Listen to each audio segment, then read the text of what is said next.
Pregnancy test भी करवा लेते हैं, ठीक है? अच्छी बात है, मैं लिस्ट में शामिल कर देती हूँ। जानते हो, सिर्फ तुम्हारी वजह से मुझे प्रिंसिपल से भी उलझना पड़ा।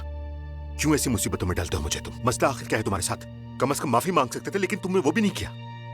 जब कुछ किया नहीं तो माफी क्यों मांगू? नानी, हमारे बाबा शादी कर रहे हैं।